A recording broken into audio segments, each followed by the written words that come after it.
Principal அதுல இருக்கும். ஓகேங்களா? இங்க என்ன சொல்றாங்கன்னா, ஏற்கனவே பாஸ்ட்ல ஒரு செட் ஆஃப் ஸ்டிமுலை, ஒரு தூண்டல்கள் எப்படியெல்லாம் நடந்ததுனால நான் இப்படி ரெஸ்பாண்ட் பண்ணேன் அப்படின்னா, இன் ஃபியூச்சரும் அது மாதிரி நடக்குது, இல்ல ஒரு பிரசன்ட்ல அது மாதிரி நடக்குதுன்னா, அதே மாதிரியான ஸ்டிமுலை வருது அப்படின்னா, அதே மாதிரி தான் நான் நடந்துப்பேன் அப்படிங்கிறது தான் ரீசன்சி பிரின்சிபல்.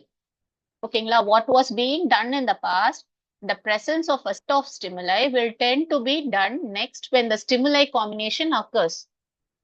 ஒரு டைம் வந்துட்டு ஒரு ரிலேஷன் வராங்க வீட்டுக்கு.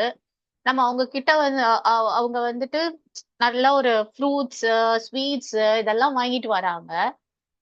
வாங்கிட்டு வரும்போது இந்த வீட்ல இருக்க ஒரு குழந்தை இருக்குன்னு வச்சுக்கோங்க. என்ன பண்ணும்? ஓடி போயிட்டு அந்த அவங்கள வந்துட்டு ஒண்ணு வெல்கம் பண்ணும். இல்ல அவங்க வச்சுட்டு இருக்க அந்த ஸ்வீட்ஸ் எல்லாம் வாங்கும் கையில. ஓகேங்களா? நெக்ஸ்ட் டைம் வேற ஒரு கெஸ்ட் வந்தாலுமே அதேதான் அந்த குழந்தை பண்ணும். அன்லெஸ் அங்க நம்ம எதுவுமே பனிஷ்மெண்ட் குடுக்காம இருந்தா. அதுதான் ரீசென்சி பிரின்சிபல்.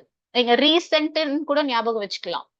முன்னாடி என்ன நடந்ததோ அதே மாதிரி ரீசெண்டா நடக்கும்போது அதே மாதிரியான ஸ்டிமுலை அப்ளை ஆகும்போது மறுபடியும் அங்க அதே கைண்ட் ஆஃப் லேர்னிங் தான் நடக்கும் அப்படின்றாங்க.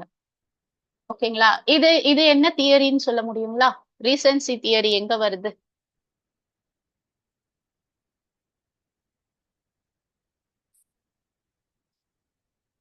கத்ரியில வரும் ma'am. ஆமா, கத்ரி. ஓகேங்களா? கத்ரியில நம்மளுக்கு 10 பிரின்சிபல்ஸ் வரும். அதுல ஒண்ணு. சோ அந்த பிரின்சிபல்ஸ் ரொம்ப முக்கியமான ஏரியா. அது படிச்சுக்கோங்க.